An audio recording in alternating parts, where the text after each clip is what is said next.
Good morning, Prof. Wiwi. Can we start now, Bu Landu? Okay. Yes, please. Good morning. Yes, please, Maastri. Okay.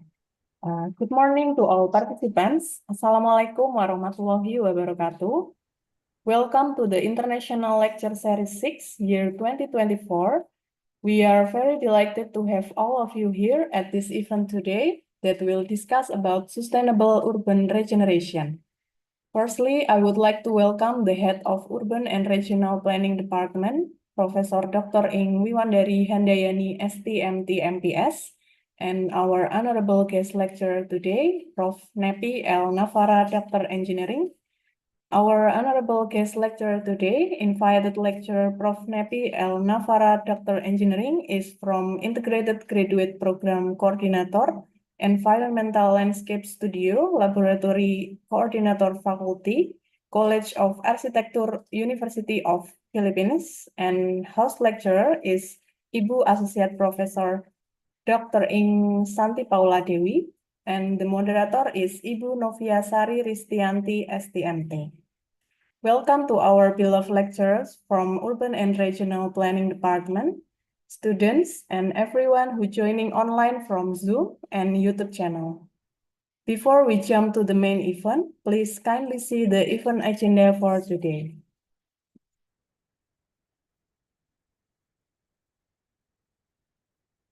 Okay, the first is opening remarks from Head of Departemen Urban and Regional Planning, Ibu Profesor Dr. Ing Wiwandari Handayani.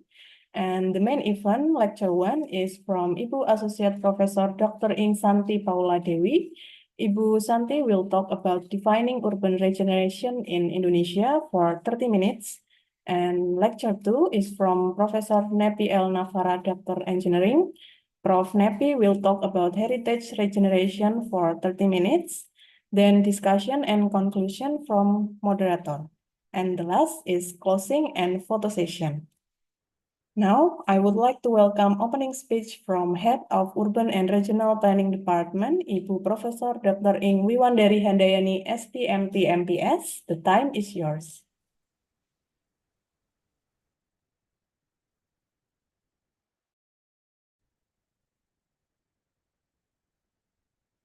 Yeah, thank you, Bu Astri.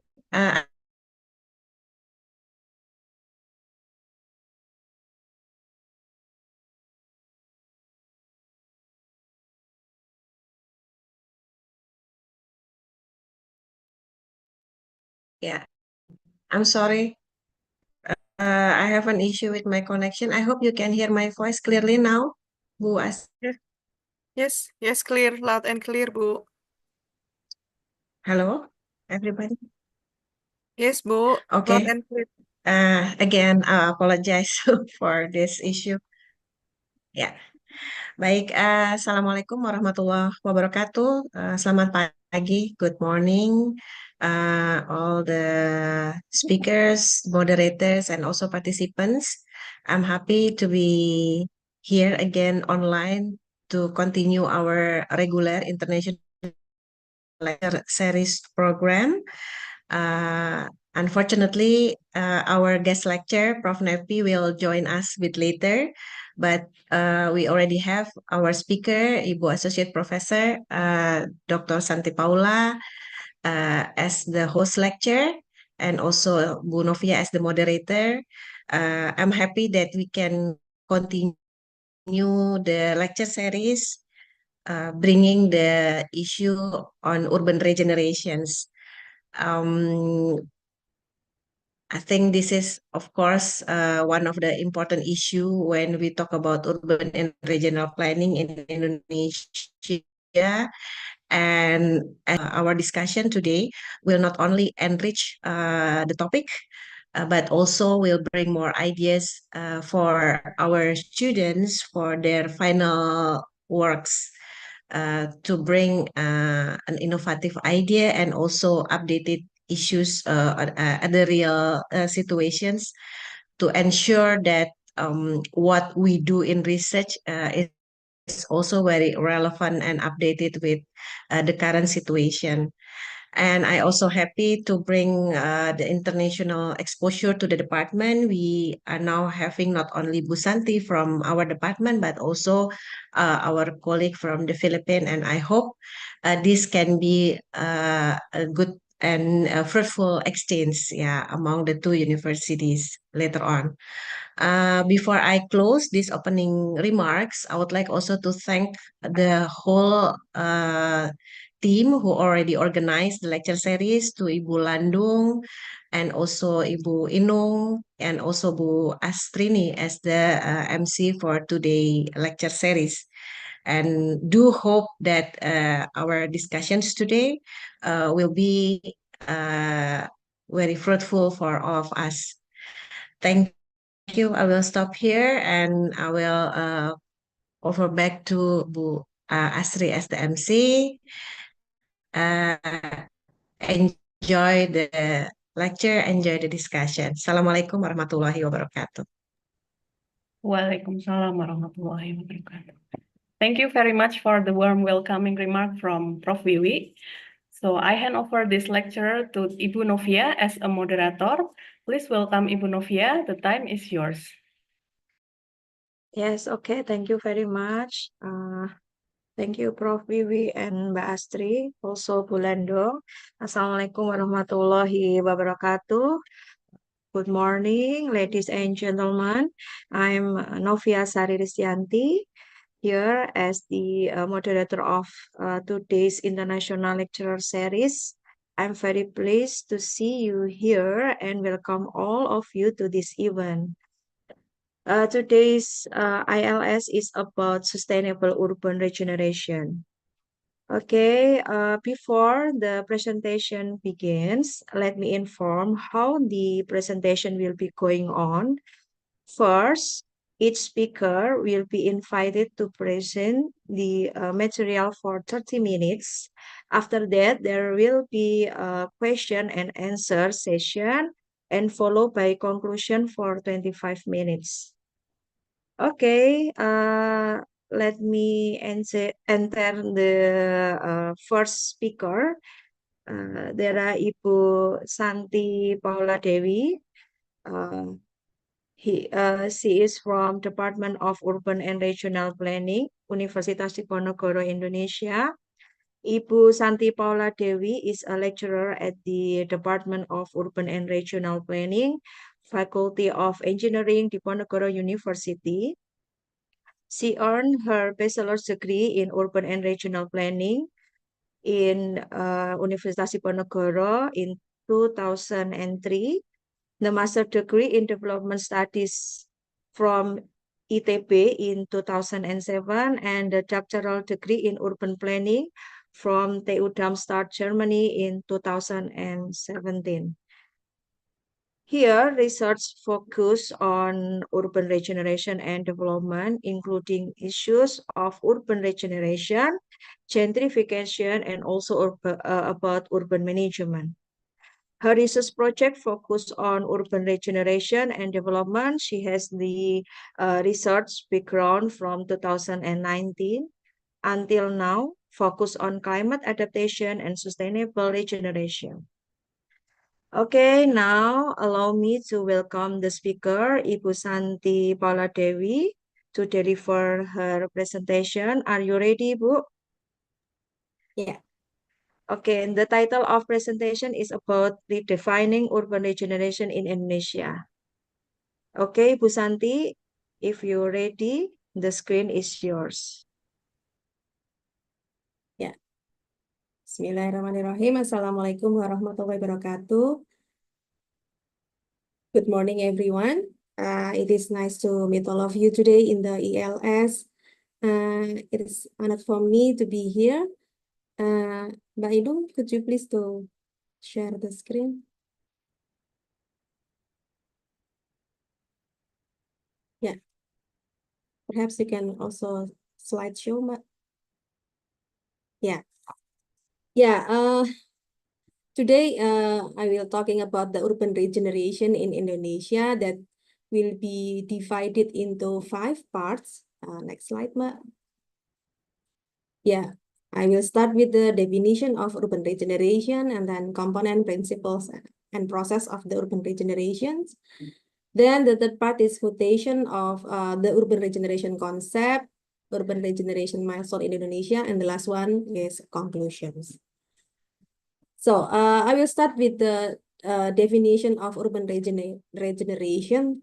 I believe that actually so many definition regarding the urban regeneration and also perhaps from the various perspectives. But here I select three definitions that you can see the yellow colors, some keywords, to highlight or to easier for us to understand about the urban regenerations. That is basically tools, a concept to leverage urban area that facing degradation or decay with the integrated and comprehensive programs involve physical, social, economic, and environment in the long-term solutions and involve all related stakeholders. So next, please. Based on the definition itself, we can find out that actually if we're talking about the urban regeneration itself, not only talking about it not just about physical changes, but also the environmental, economic, social regeneration, including how, to empowering the residents and making communities more sustainable. And if we're talking about the urban regeneration project in this case, it is important to, to make sure, the sustainability included, ensured the good quality for the people or the community. Please, previous slide. We realized that if we conducting the government conducting urban regeneration project pose some challenges and risks, for example, displacing existing residents, including perhaps demolitions, gentrifications, and also altering the cultural identify of a place. That's why we need a comprehensive and integrated intervention in this case. And the other thing is it is important to evaluate the impact and outcomes. So not only output or impact, but also outcomes means long-term and place-specific strategic perspective. We also have to focusing on the using effective tools and methods that can capture the complex and dynamic nature of urban change that continuous process involves multi-stakeholder partnership and also sustainable environment. Next, please. This is urban regeneration process. If we're talking about some urban regeneration project that consists of 4 phases, starting by scoping, planning, financing, and implementations. The first scope, which is the first phase, which is scoping, means the government in this case have to identify the level, the scope of the project, which is the micro or micro level. So we can, the government can, determine, do we need to consider, for example, the regulation from the neighboring city, for example, do the government need to consider the local value of the community, for example. So in this space, the decision maker, perhaps the government, have to assess and identify and also promote the regenerations, which is this space, these steps, provides an analytical foundation and engagement process of the urban regenerations. So after we determine the scope, then we go to the next phase, which is planning. Sorry, we still on the second step, in planning. So in the planning itself, the most important thing is framework plan. So in the framework, in the planning framework, we have to establish the long-term vision and context. So the output and also outcome we have to determine in this framework plan. And that will be goes to the regulation and also implementation plan. In this framework plan, we have to, mentioning all of the detail of the vital elements of the regeneration projects. For example, I think the most important thing if we go talking about the urban regeneration project is about the land, the land status, for example, and then also the characteristic of the community, the environmental issues, including, for example, the disaster risks, So all of this the fatal elements should be accommodated, in the framework plan. So after we have the framework plan, we goes to the financing. We goes to the financing, which is financing itself. Is a tools to involve direct financing assistance for the project. Of course, not only the source but also all of the various value capture methods, including impacts fee, spatial assessment, and extractions. And after we have the planning document and then the finance source and the implication, we goes to the implementation, which is try to translating for the vision, long-term vision from that we have already mentioned in the planning document, and then we try to translating into more contractual in terms of financial and also the institutional relationship. In this case, not only involve the government but also the community and also the private sectors.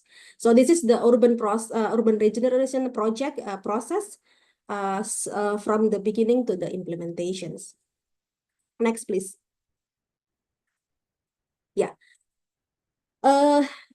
This slide actually try to sometimes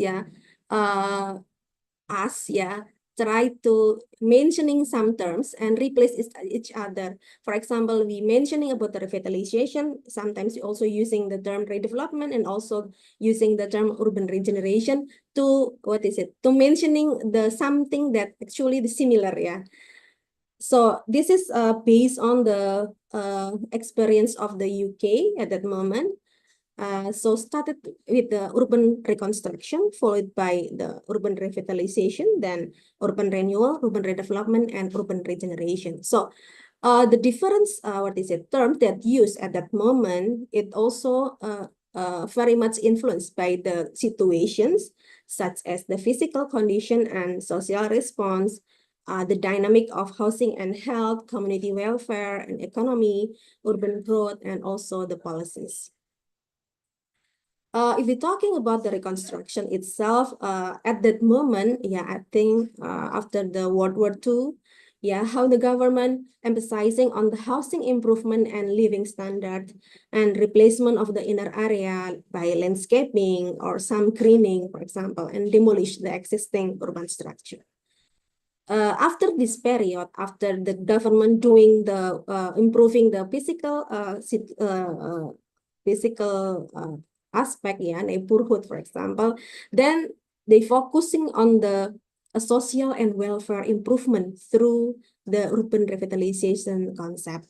So after the housing improvement and living standard, then they goes to the social and welfare improvement and also rehabilitation of existing areas by providing new function. So the urban reconstruction and urban revitalizations rely on mostly the dominant roles from the government. Then in the urban renewal, the role of the the community start to engage in this process, and focusing in situ renewal and neighborhood scheme. So I think the scope is quite different, rather than the previous one. And then after urban renewal, they have urban redevelopment, which is because of the situation, such as like suburbanizations. So the expansion of the city to outskirts, signed by residential and commercial development in that area. So because of the situation, the inner city abandoned, decay. So the government tried to handle this problem, and then they start the urban regeneration concept.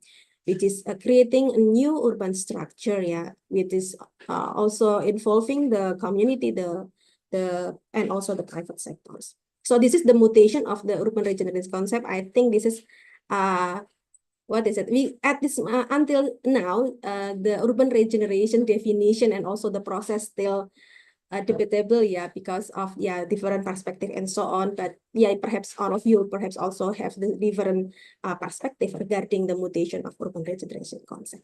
Next, please. Yeah. After what is it? Try to understand, yeah, the difference. 10 minutes. After understand the different terms, yeah, and then I try to identify the situation in Indonesia, which is also started by urban reconstruction, and then urban redevelopment, urban renewal, revitalization, and regeneration. So we can see slightly the difference between previous slide and this slide, that in the urban redevelopment and revitalization, that I think the position is not really similar with the previous one. So we start with the urban reconstruction in Indonesia. I think in the Dutch colonialism period, at that moment, we have Kampung Verbetering and Healthy Neighborhood Counseling Program, which is actually this program because of the government try to to handle the community because suffer from some disease. So they try to demolish some building, and then they improve the neighborhood, not only to increase the quality, but also to handle the disease itself.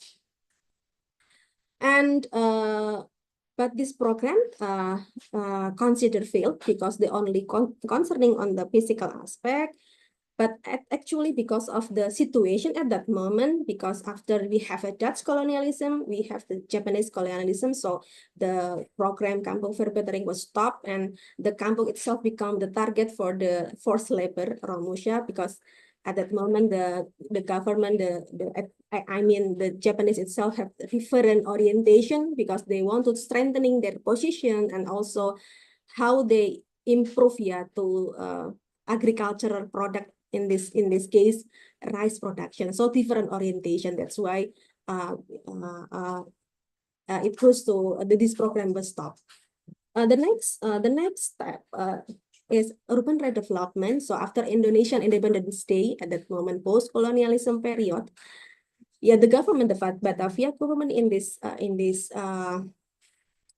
case, start to handle by handling the particularly land region. I don't know how to spelling because this is Dutch language, or in Bahasa we call as particular land, particular land. So what is particular land? Actually, particular land at that moment when we have a Dutch colonialism, and then land that previously owned by the indigenous community, sold by the Dutch to other citizens, because this is for political purpose.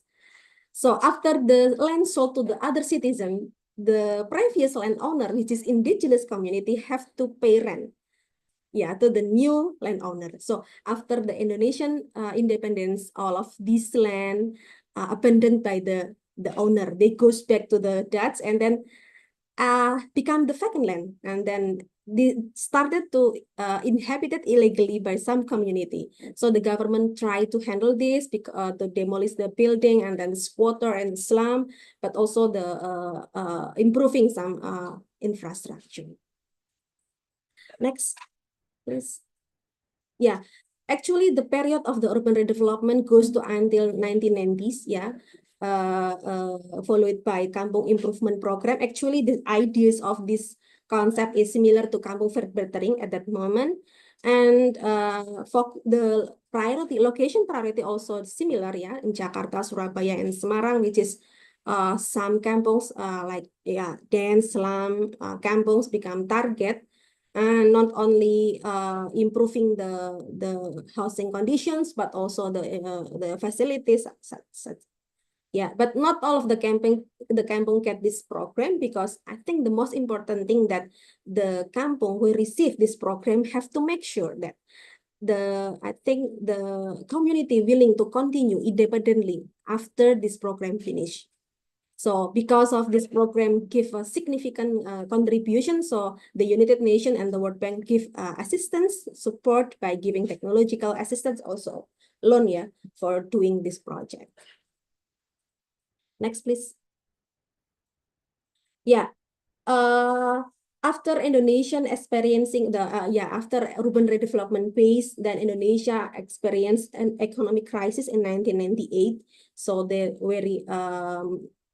were many layoff and unemployment at that moment. So and then also the government focusing on the economic recovery, and then followed by the changing in the pattern of governance in Indonesia from the centralistic to decentralized. So after decentralization, each regency cities in Indonesia try to, doing all of the development process by themselves, and then they try also improving the community welfare, doing some development. It is not easy because for years, many years, we have rely on the central government, and then they start to doing all things by ourselves. So the progress is very gradually in this terms, in the space, in the urban renewal. This is some example projects of the urban renewal, such as the vertical kampung aquarium in Jakarta and the maritime village in Tambak Lorok, Semarang.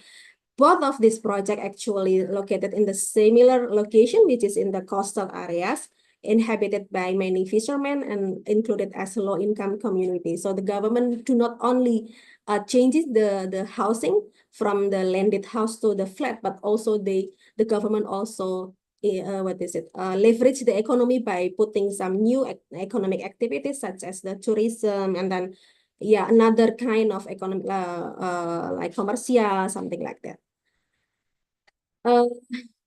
Next, please. Then we move to the urban revitalization phase, which is I think many local government do these tools,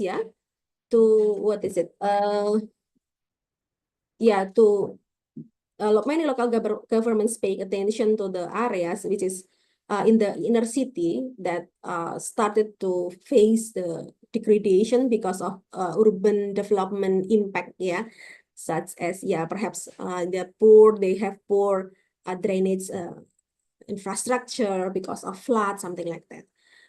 This is some efforts, example of urban revitalization in the of the old town in Jakarta, in Semarang. I think in many cities in Indonesia also doing the same efforts to revitalize the area. So by doing some improvement of the the physical aspect, and then also after they finish improve the physical aspect, and then developing some new infrastructure, then they goes to the next agenda, which is heritage preservations. So that's why in the revitalization, not only improving the quality, but also lead to the tourism development, heritage preservation, and also economic growth. Next, please. Bu Santy, I'm so sorry, Bu. Your time remaining 5 minutes. Okay, so I just go Thank fast you. after this. So this is just some example of the old city Semarang revitalizations. So the government improve the infrastructure, the facilities, while the property renovation doing by the community self-help to do this. Next, please. We can skip this one. Next, please. This is some revitalization impact, both positive and negative, that from the Semarang urban revitalizations, the old town, such as the enhancing physical appearance and new job opening, mainly in the tourism sector, increasing land and rent price, leveraging economic and safety, because at that moment there is no one want to invest or rent some building there. And this is some negative, negative externalities from the revitalization project, such as this disruption of the non-tourism economic activities, because we in the old town is actually the activity is not only tourism, yeah, but another activities also exist there, and also gentrifications. Next, please. Yeah, the last phase is regenerations, yeah, that I try to, take the example from the urban regeneration in Jakarta, mainly the public transportation improvement to enhance the public value. Nowadays, we can see that actually Jakarta is still car-oriented, and then, polluted environment. Jakarta also include as the top 10 as the city with the worst air conditions, yeah, air pollutions and flooding and land subsidence, and also Jakarta we know as a sinking city and shanty house and lack of infrastructure. Based on this problem, then the government, next please, the government tried to previous slide, yeah, some concept in the urban regeneration, such as transit-oriented development by based on the previous problem, then some investor choose location on the outskirts of the city rather than the inner city. So the government tried to improve the inner city situation by having this project transit-oriented development and community action plan and collaborative implementation program, which is try to make some polycentric growth center in by providing MRT, LRT, and bus rapid. So next, please. Yeah. I mean that Jakarta, still having the problem, but progressive. I think I'm optimistic about that. So that's why, based on my previous explanation, that mutation of urban regeneration in Indonesia is slightly different with the previous, the first slide, because of the different situation, different urban change that occur in Indonesia, such as from the economic, the physical, social, and also the environmental issue, of course. Next, please. But this is my own opinion actually. The urban regeneration term is unpopular in Indonesia, because compared to urban revitalization that most common in Indonesia, even in the some local government also adopt this concept to leverage the area that start to decay. Why? Because some of the reason, because urban revitalization has some local scope implementation and impact, and focusing on the physical and environmental, and which is the progress can be assessed easily, different physical aspect is easily assessed than others, and because the urban regeneration is long term, so somehow the urban revitalization is prefer than another concept. But however, like I mentioned previously, like urban regeneration in Jakarta giving some new, I think, the positive vibes, which is try to not only to reducing the pollution, which is improve the environment, but also healthier citizen in social aspect, and connecting the other transportation route, which is also will be leverage the economic aspect. Next, please.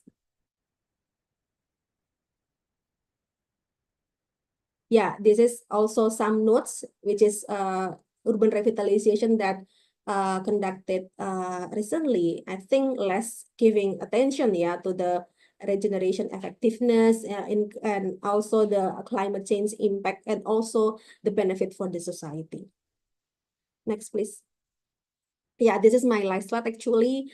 Just quote that the failure of urban renewal reflect the failure at all levels government to realize that people, not structure, that really determines a city success. So it means that not the important thing, not only the structure, the framework, but also the community.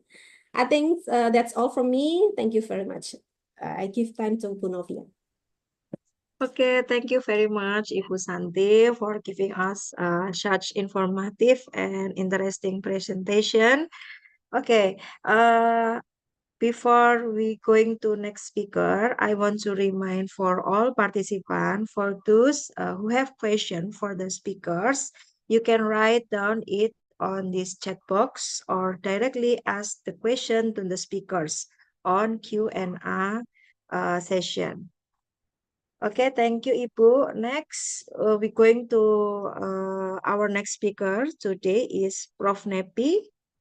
Welcome, Prof, to our ILS. Can you hear my voice clearly? Yes, very clear. Thank you. Okay, thank you very much, Prof. Prof. Nappy Navarra is from Integrated Graduate Program Coordinator, Environmental Landscape Studio Laboratory Coordinator Faculty, and of College of Architecture, University of the Philippines. Prof. Nappy is from Mambusao, Capiz, Philippines. He currently serves as a professor in the College of Architecture, University of the Philippines, Diliman. Aside from handling teaching loads, he is the present coordinator of the Integrated Graduate Program and the coordinator of the Environmental Landscape Studio Laboratory. And his practice in the academy is involved in design consultancy and the project in landscape planning and the design and the aim to create a positive impact to the environmental and to the people. His research project focus on sustainable conservation, such as forest conservation, open space redevelopment, and also about landscape design. Okay, now allow me to welcome the speaker, Prof. Nappy, to deliver his presentation. The title, the presentation is about heritage regeneration. Prof. Nappy, Thank you very much.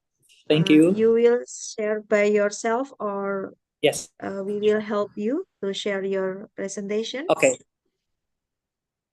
I will sharing my screen. Okay, Prof.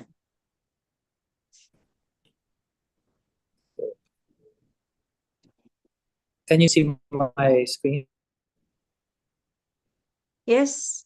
Hello? Maybe you can full screen your Okay, thank you. material, Prof. So, is it full screen now? Yes. Is it okay, Prof? The time is Okay. yours. Okay, thank you very much. And I would also like to thank you for your patience for today and for inviting me this morning.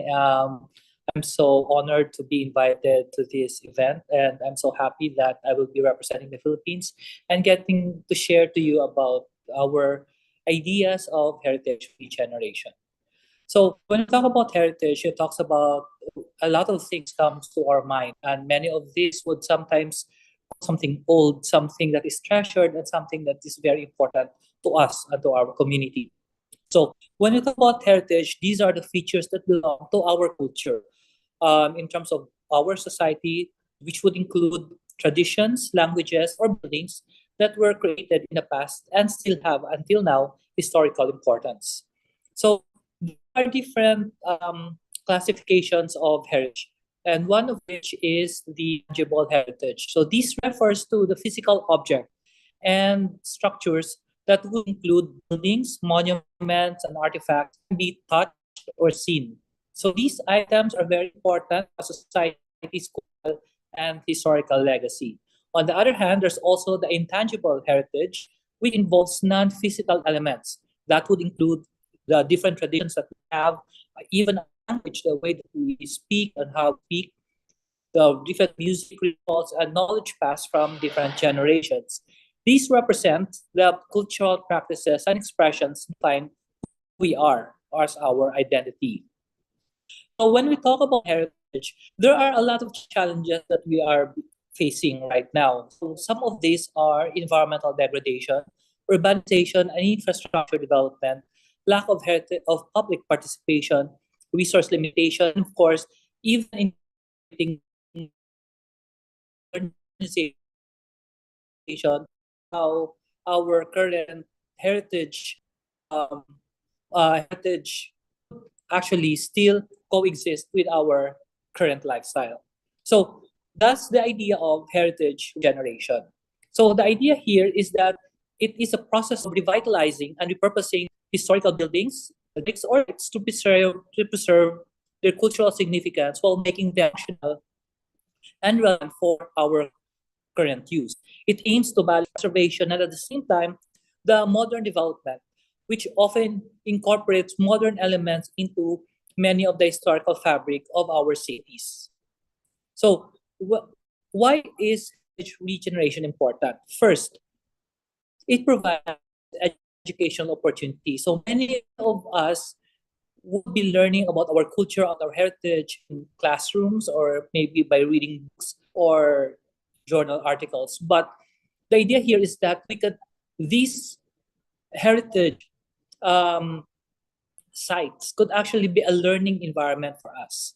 Okay, for it's a faster and more effective way in terms of how we could learn our history, our heritage when we are actually seeing them and living in them. And another one is that it promotes adaptive reuse. So instead of just leaving them to deteriorate, we are actually using them, which could actually prolong their use. It also improves the environment since we are not going to introduce new materials in our cities. We are actually making it more sustainable since we are using the old structures for our current use. It also preserves intangible heritage since many of our heritage buildings, places, landscapes house some of the most important memories and legacies that we have. So, for example, some of these spaces have been a place where for a long period of time people have been dining, eating, and cooking some of their culinary legacy. So that's very important in which we could preserve intangible heritage, and of course it supports local crafts. Many of the techniques in buildings and creating furniture are being lost because we are now patronizing some of these global brands, maybe or Nitordi or other furniture, but that we are actually losing some of our local craftsmen who could very well contribute in terms of helping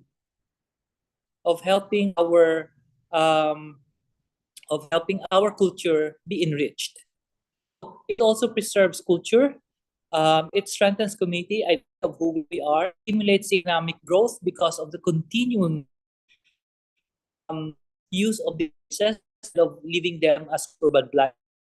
It promotes sustainable development and it fosters social change. Those are the importance of heritage regeneration. So, what are the different approaches in heritage regeneration? Some of these have been touched already by the previous speaker. So, the first one is redevelopment. So, this one, it involves demolishing existing buildings to construct new projects, typically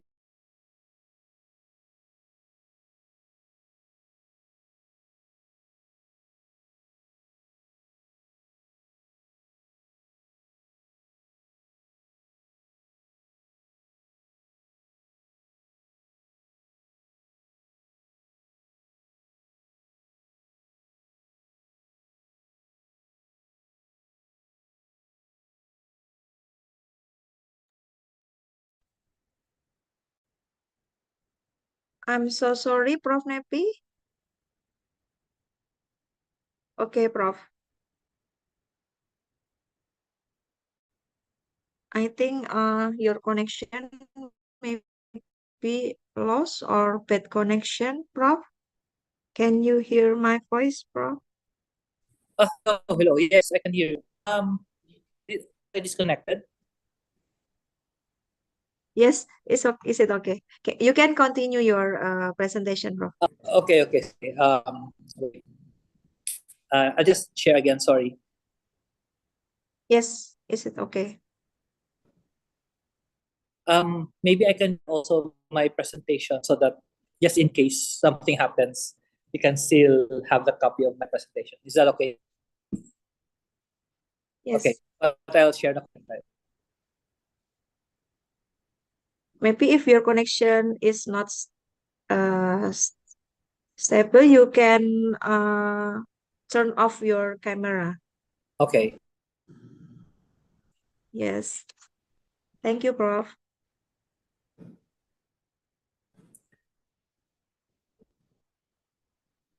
Okay, so let's continue with the integration as one of the approaches for heritage regeneration. This is where we merge the concepts of rehabilitation and redevelopment, utilizing the strengths of both creating cohesive urban environments that respect historical significance. We also accommodate modern needs. So it's a balancing act in which we try to balance the modern needs at the same time respecting historical significance. The next one, the one is rehabilitation, which focuses on maintaining and restoring existing neighborhoods. So these strategies are applicable in areas where buildings are in still good condition but are deteriorating due to some neglect maintenance. So in terms of how we are picturing a circular model, right, Hassan et al. In terms of how he was able to create this framework. So at the center of this framework is that people, wherein they are mostly involved in restorative urbanism. And the different aspects, we have economic, ecology, social, and water environment. When we talk about economy, we can probably look into renewable energy systems, green businesses. For this can be place-based relationships between organisms and the environment. For social and culture, this can be low food markets and public sport and pedestrian. For nature and environment, these are zero waste, carbon sequestration, and recycling of materials. So all of the circular model would have relationship, but again, just emphasize, the center of it is where we could have restorative urbanism for. So further, in terms of proposing policies for heritage, we could look at this framework where we could see 4 major aspects or pillars. One that we could see is creativity and technology circle, the national policy guidelines and regulatory systems, the knowledge circle, and the green circle. So these encompass different possible interventions that could be done in which we achieve a regeneration of our heritage sites. So just to give us explanation for this one. So for the national policy guidelines and the regulatory systems, this establishes essential guidelines for effective heritage management, ensuring a clear vision and structured spatial planning frameworks. The knowledge circle focuses, on the other hand, the understanding the local context, in which this will include mapping social and cultural patterns and setting goals to develop appropriate design solutions for heritage. On the creativity and technology circle, emphasizes fostering relationships between local and communities, encouraging innovation and creating new cultural and economic values aligned with community aspirations. And of course, lastly, the green circle highlights environmental sustainability, promoting initiatives for green buildings, a green economy, and sustainable practices to integrate heritage sites into broader ecological goals. So all of these are very important, in which it could cover the legal, the different community, and even the sustainability aspects of heritage regeneration. So just to go over some of the examples, we have the first case study, which is in Medina, in Fez, Morocco. So this one, it's development of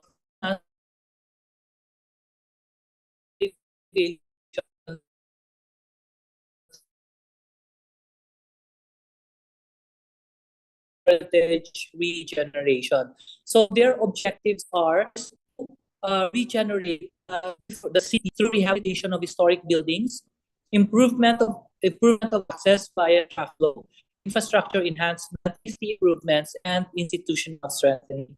So here we can see that World Bank plays a very important role in terms of financing this project.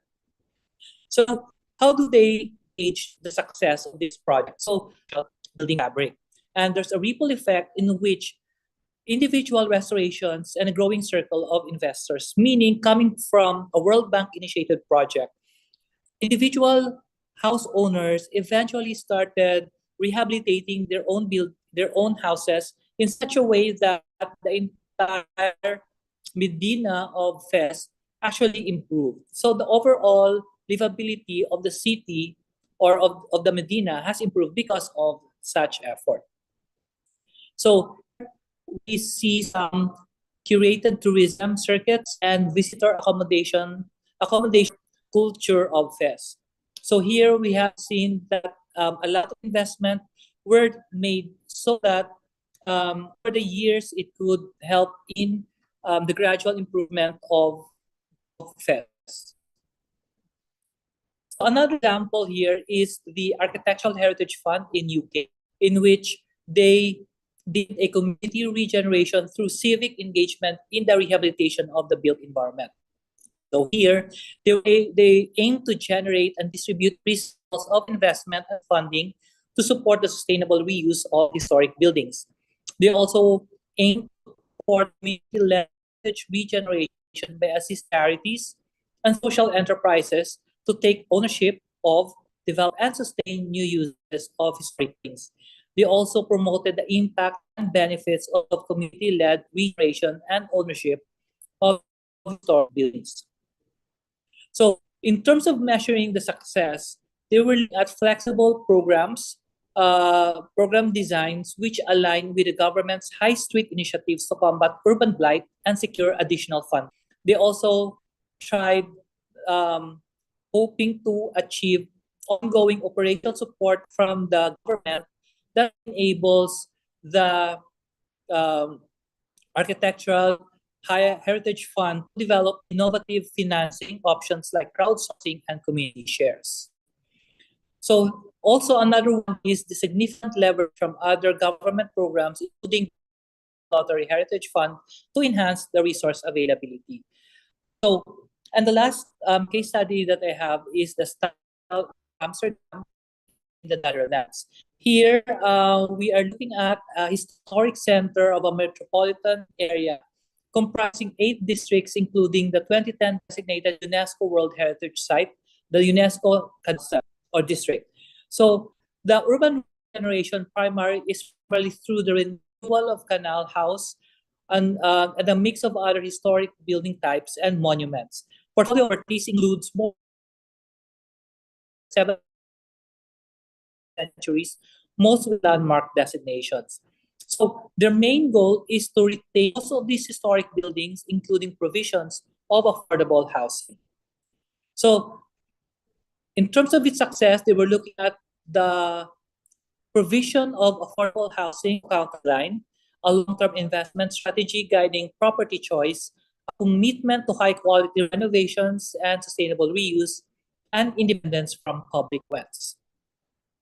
So here you can see a map of the different houses that they restored so that it could allow people to use this as places for residents. So this has tremendous impact in terms of how it was able to retain the different old structures, but at the same time, commit to their identity as these are structures that have been there for centuries. So when we talk about heritage regeneration, this actually has a lot of impact on how it would city achieve some placemaking strategies. So placemaking engages in developing heritage sites, fostering ownership and pride. This approach enhances regeneration relevance and sustainability while promoting strong bonds to local heritage. Heritage regeneration preserves historic narratives and cultural entities, while placemaking highlights these stories through the different public places.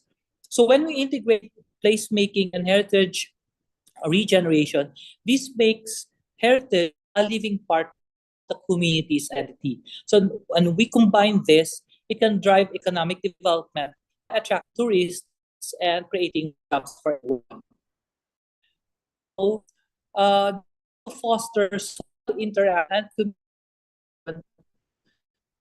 in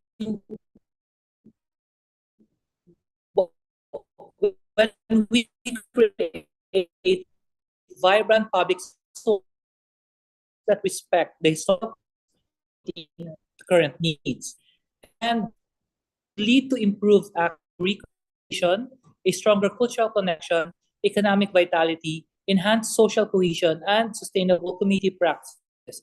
So all in all, this contribute to a higher quality of life. So what is the role of playmaking and heritage regeneration? Mainly for placemaking, this transforms heritage sites into interactive environments, allowing tourists to engage deeply with their historical and cultural needs. Also, through the heritage site, they serve as hub or third place for local businesses and enterprises. Also, emphasizes public where both interact in ways. Their sense of community help preserve intangible heritage and around many heritage sites. Also social tourism as a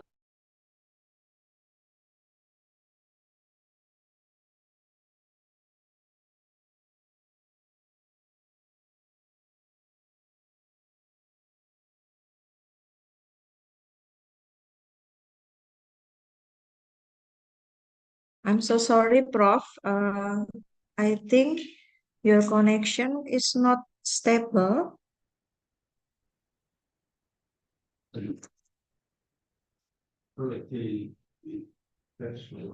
Can you hear my voice, Prof?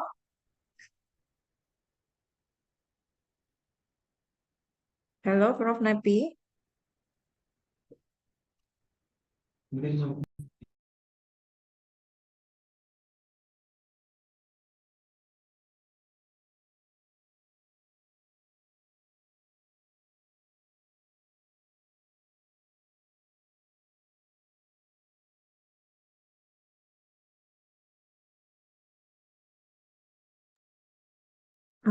Hello, Prof. Nappy. Can you hear my voice? Are you still there, Prof?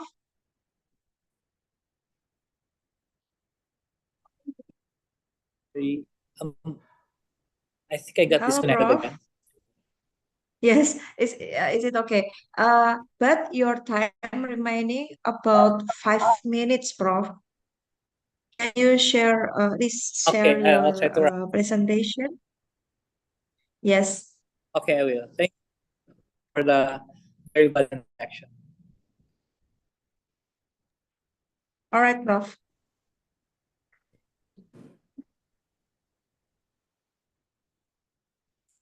Okay, so again, these are the different roles of placemaking and in heritage regeneration. So placemaking proposed model for heritage sites. So this is a model in which heritage sites are built in light of the traditional placemaking model. So these are the 6 models: site interpretation, access and linkage, comfort and image, use and activity, sociability, context, and conservation. So these are the 6 pillars of placemaking in which we can have placemaking in heritage sites.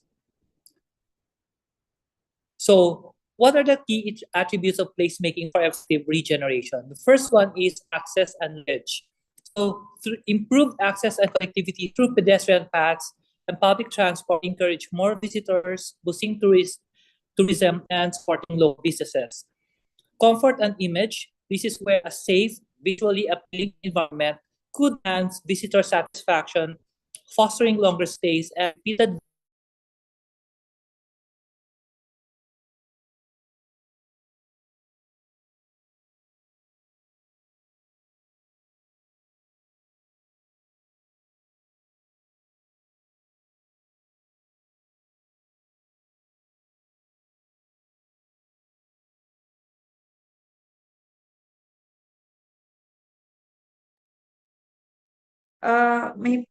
Prof. Nappy, your voice.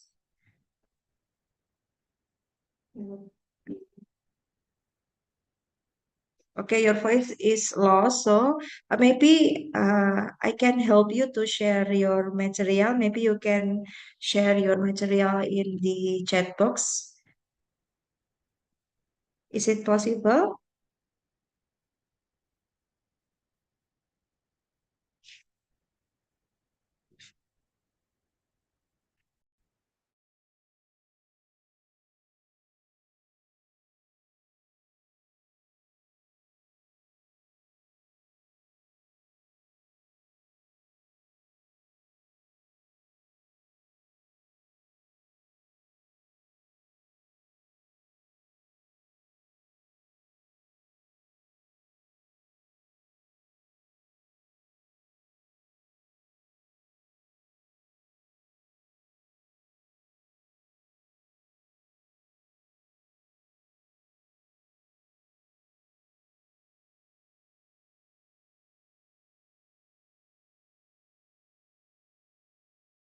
All right. I think Prof. Nappy is out from our room.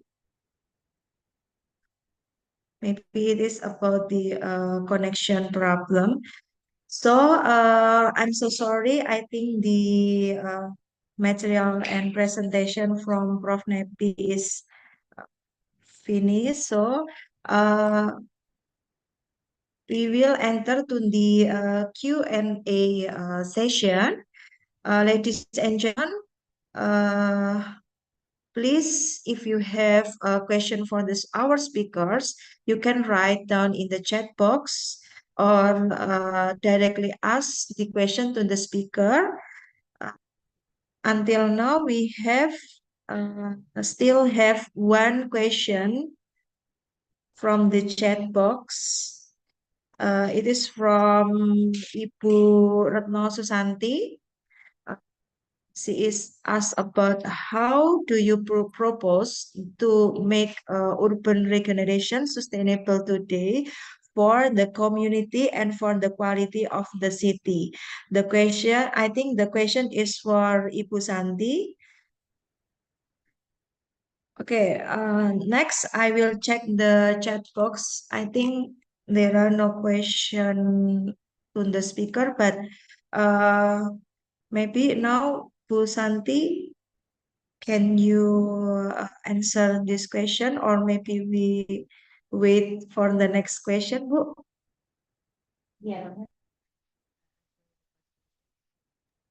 Okay, Bu. Okay, Ibu, if is it possible to answer this question? The time's issue.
Process. So we also have to consider the dynamic during the process.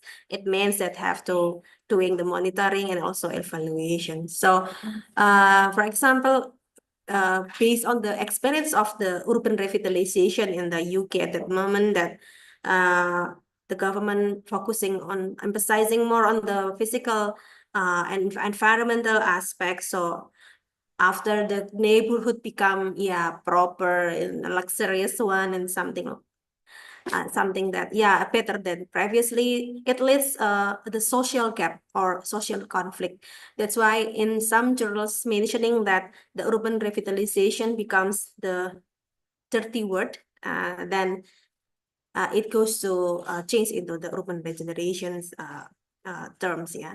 So I think in brief, my answering relate to the urban regeneration process that I have previously mentioned in the presentations. Thank you.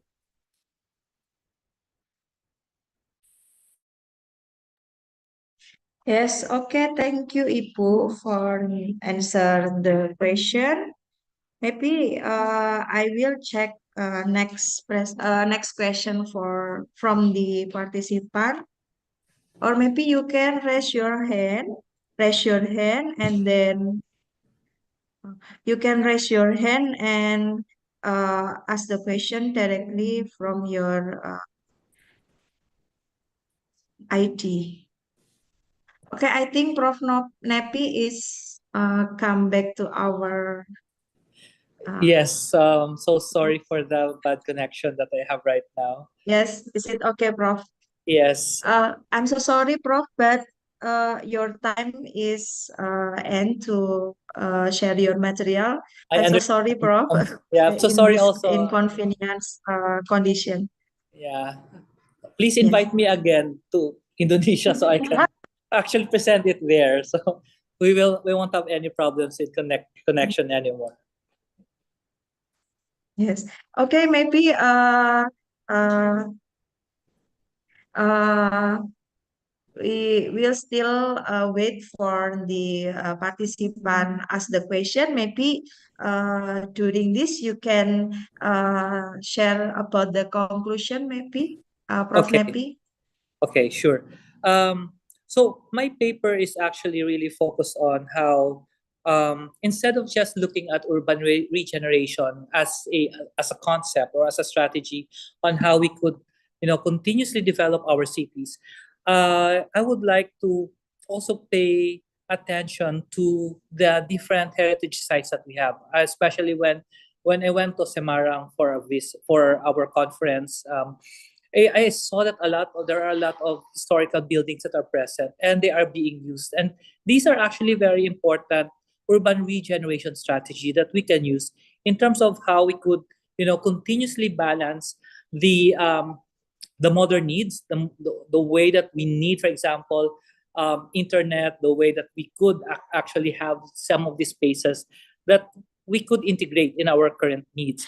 But at the same time, we are preserving these spaces for our use. So a lot of challenges are still there in terms of how we could, you know, um, continue accomplishing heritage regeneration. So it would include, balancing modern needs with preservation, how we could continuously engage our different communities to be part of the social fabric, and also the economic pressures. We know that there are a lot of developers who would be interested in many of these heritage sites because these are prime real estates.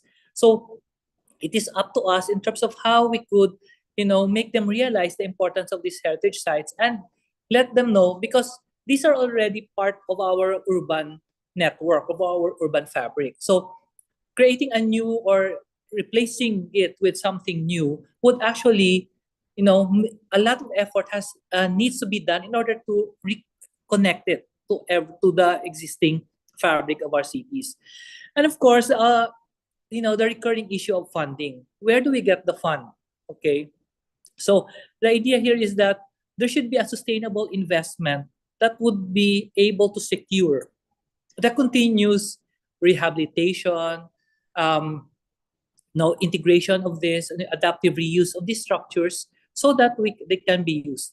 And of course, maybe we need to instill cultural sensitivity. So this would, include maybe combating the misinterpretation of the site's histories that could lead to cultural erasure or dissatisfaction. So these are very important.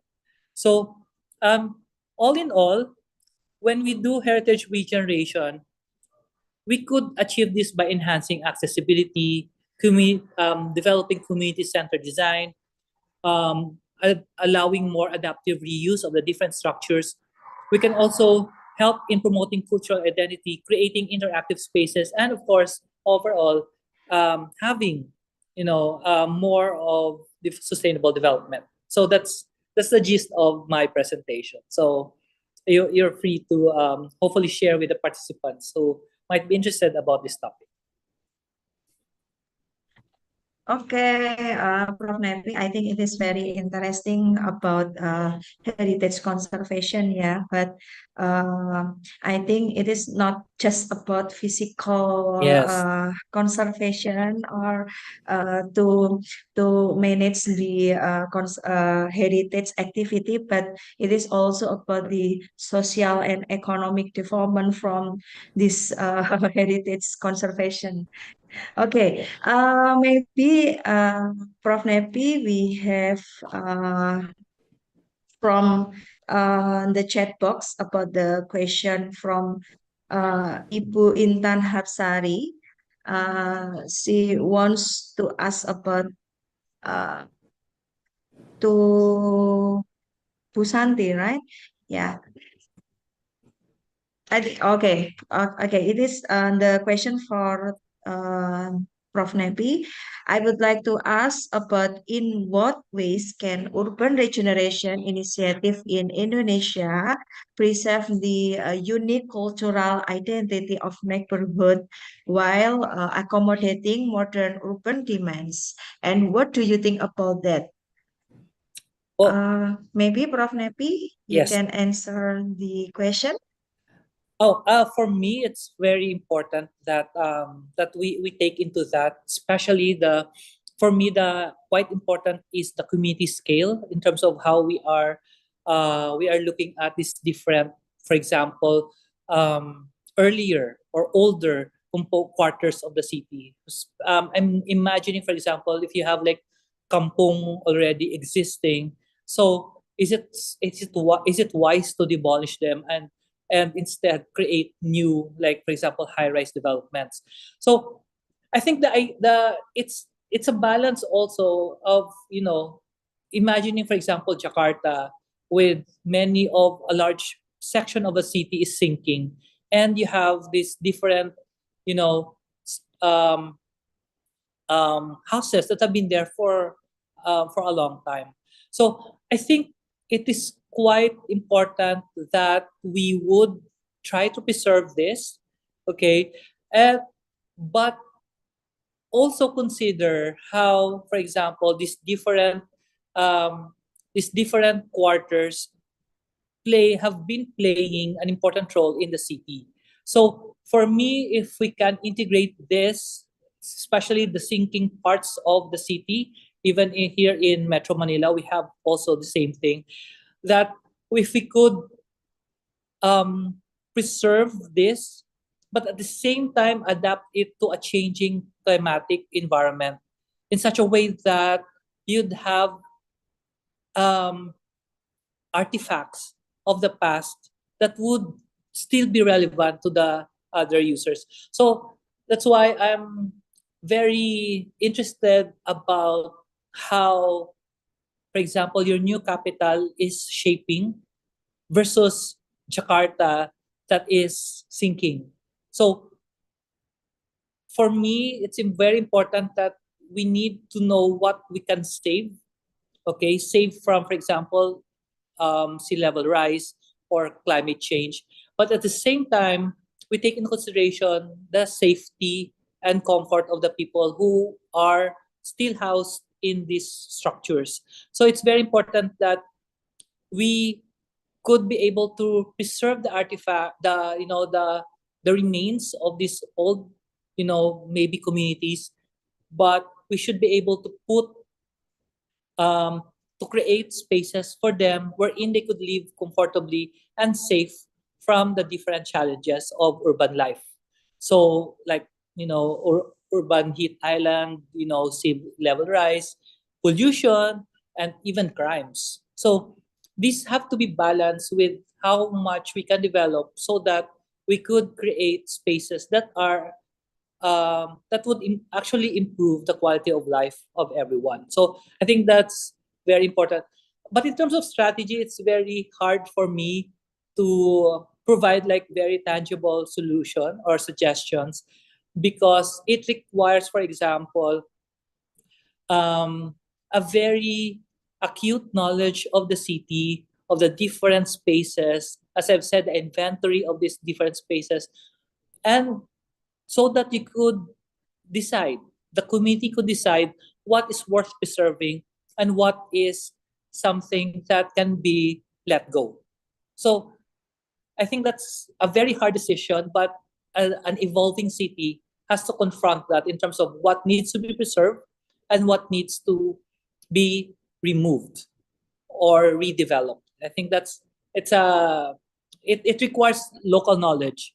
It requires how people would actually participate in the decision making in terms of deciding which parts of the city remains and has to be developed.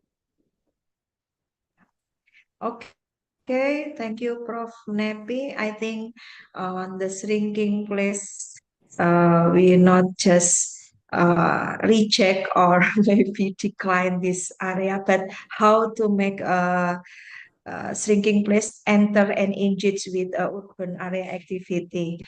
Yes. I think disaster is one of the main factor to create this shrinking place, right?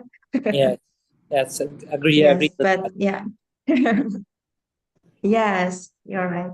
Okay, maybe Bu Santi wants to add some answer from Mbak Intan question. Please, Ibu. Thank you very much, Mbak Novia and Mbak Intan. Hello, Mbak Intan. Thank you for your appreciation for this ALS. Somehow doing the preservation, in this case, urban revitalization is much more money, ya, Mbak, ya. So that's why one of the possible things by accommodating the new economic activities, yeah, such as for the tourism, for example, like Prof. Nappy mentioning, like in the Semarang Old Town, for example. So, but I think the most important thing is in what level do we have to achieve the regenerations?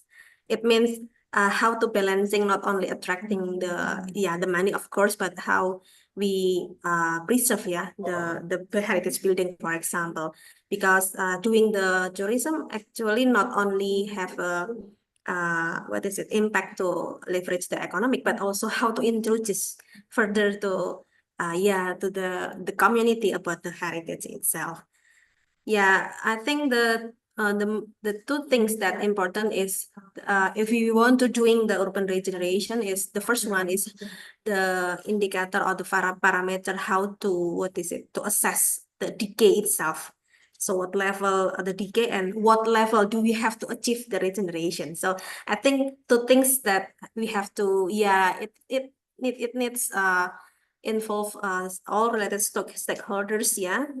Sometimes when we're talking about the the heritage building, for example, some of the expert of heritage will have like pro and contra, something like that. So we have to have a consensus in what level do we have to achieve this. So accommodating all to make all parts happy is quite difficult, right? But we have to try that. Thank you. Thank you so much, Prof. Nappy and Santy. I think how to engage the role of community, and also we know and we try to identify what is the leveling of the regeneration achievement. I think it is very important how to make a regeneration is successfully or not. Okay, maybe we going to the next question. It is from Ibu Wakidah Kurniawati, and the question is for Prof. Nappy. And maybe Ibu Santi, if you want to answer, I think it is possible. Is it possible for you, Ibu? Okay. From Ibu Wakidah, thank you for the inspiring presentation about heritage regeneration. Manila is a city's rich heritage and culture.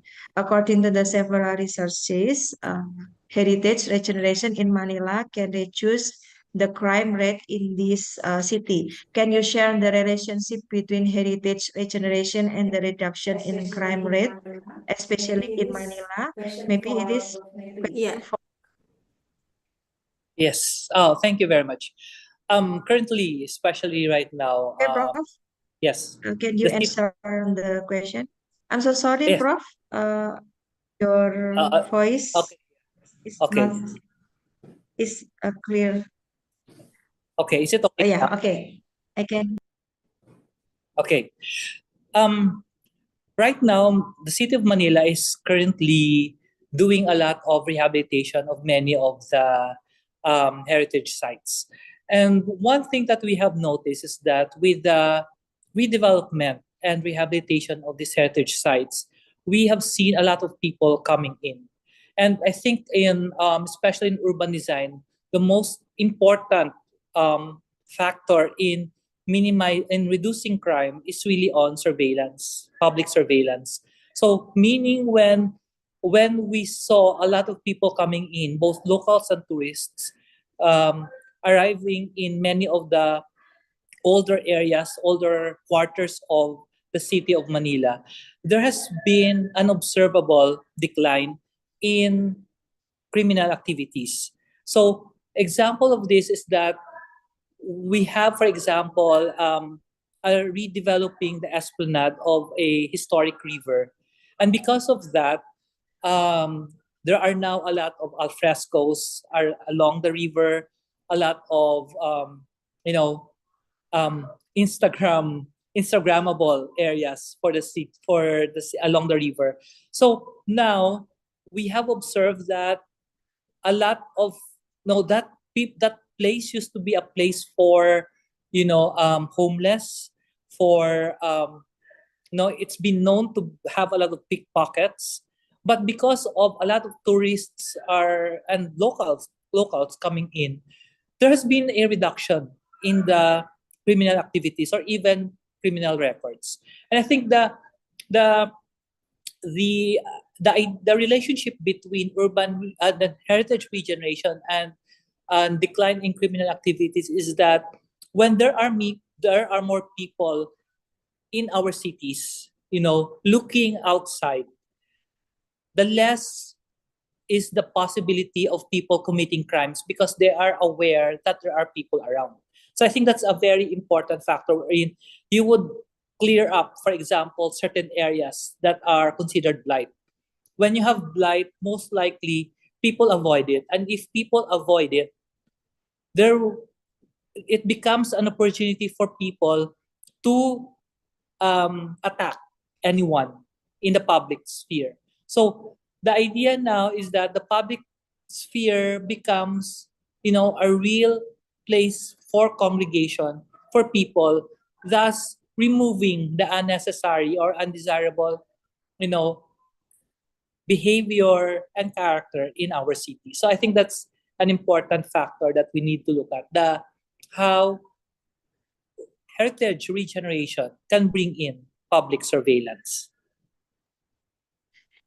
Okay, thank you very much, Prof. Nappy. I think in Manila, it is very interesting how social media Yes, can promote placemaking with the how to promote this area is very safe and there are no criminal, and also it will attract the tourists goes to there. Yeah. yes, true. We Yes. do also have a study on how Instagram has been used, for example, to Yes. identify the new tourist places. And incidentally, these new tourist places are actually heritage sites most of the time. Mhm. So there's Yes. a strong relationship between, the idea of tourist sites and heritage sites here in Manila. This, I think it is new way in the AI Yes, AI AI what is it period in Yeah. now anyway health, and then I think social media will help it to promote the safety area. Okay, maybe we have maybe it is last question because the time is going to 11 a.m. It is from Ibu Astrini. Uh, Ibu Astrini wants to ask to both of you, Prof. Nappy and Bu Santy.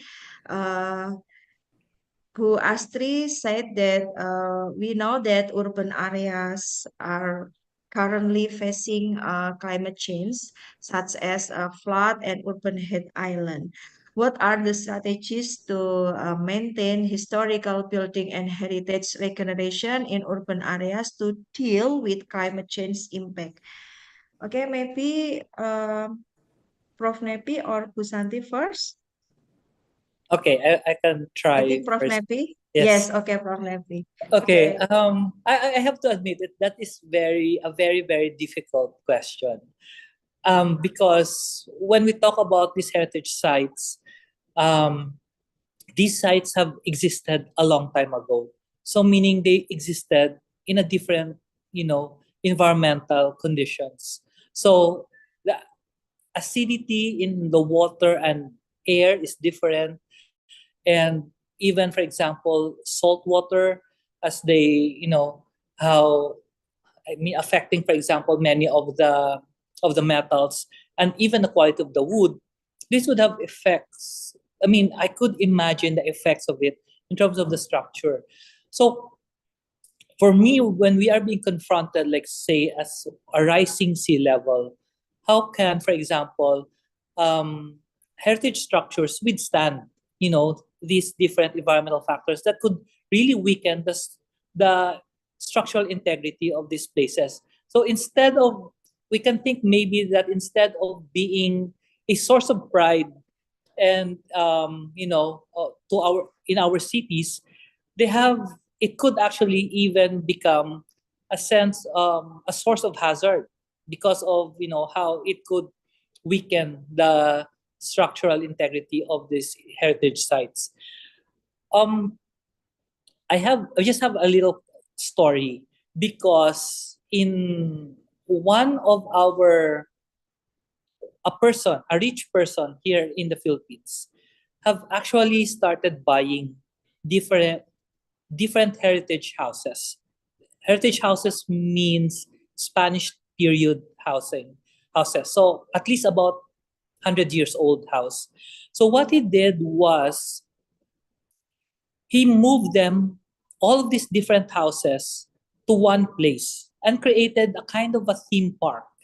So it's like a heritage theme park wherein he converted these old houses into hotels, into restaurants, cafes, and even hotels. Okay. So it makes us think, okay, if this is a good idea, because of course, if the old houses are left to the owners, there's a big chance that they will just, maybe sell parts of the house to someone who is willing to buy, or maybe just let it deteriorate. Okay. But here's a person who is preserving these heritage structures or sites, these old houses. But the problem with that is it removed the house from the context of the site. So the spirit of the place is not there anymore. It becomes more of an exhibit. It's not a lived space anymore. So that's kind of a dilemma for me, because for me, it was able to achieve the goal of preserving these heritage sites, but it removed it from the place where it is originally from, and where it has stayed for hundreds of years. So maybe it's a good idea, but I don't know how it will affect the community when what it used to consider a source of pride of the community is lost. So it's gone. So it's been sold. Okay. So to answer the question, there are certain ways in which you could, for example, um, replace some of the deteriorating structures with a more sturdy materials, construction materials, to reinforce the integrity of the heritage site. So maybe you can replace some of the materials with more current materials that could withstand the current environmental condition, given the climate change, the acidification of water, rainwater, and groundwater, and also the pollution. You know, there are certain materials that could be replaced. However, for me, I think that's the most we can do. Maybe we can buffer these areas, okay, with, say, green spaces so that it will be left untouched. If the problem is sea level rise, maybe we could, create some, what do you call that, a a kind of, not a wall, but kind of a something to protect it from the sea level, dikes. So maybe we can create dikes so that it could, prevent seawater from, from touching the structure. But mostly these strategies are technology based. So, and maybe some bit of planning. But I hope that, in the future we could really come up with, you know, decide first what are the structures that are worth preserving, what are worth rehabilitating, and at the same time be more realistic in terms of how we could really create spaces that are useful and meaningful to the residents. So, that require participation of the people in terms of, in deciding and preserving and rehabilitating these places. Yes. Thank you. Okay. Okay. Thank you, Prof. I think about the climate change, it has happens in our Semarang Old City. Maybe when you arrive to the ACLI conference Yes. in Semarang Old City, you can see the problem about the climate change held in also in Semarang. But I think it is very interesting about how to make a humanist space, yeah, because uh, the creators or the create technology, I think it is very important how to enter the humanist space because it is will promote the local identity in the conservation of the heritage area. Okay, Ibu Santi, maybe you can add some answer from the Mbak Astri question. Yeah, thank you. Thank you for the question, Mbak Astri. Just want to add some points from the Prof maybe answer. So yeah, I think we have to doing the maintenance based on the characteristic, for example, the age of the building, the climate, and so on. For example, using the natural material, for example. And I think the important thing when we doing the regeneration itself, we have to consider the capacity, yeah, the carrying capacity of the area, the land, the water, the energy, and so on. So when we doing this, we have to consider the capacity. So the effort to to promote, to revitalize, to regenerate the area will not harmful some certain aspect. I think that's another point for me. Thank you. Okay, thank you, Ibu, for adding some answer from about the climate change adaptation in heritage conservation area. But I think it is very important how to engage the heritage conservation to the community, to the local identity. I think it is very important. Yeah. So I think about the duration of Q&A session is over. So Ladies and gentlemen, we finally come to the end of this ILS.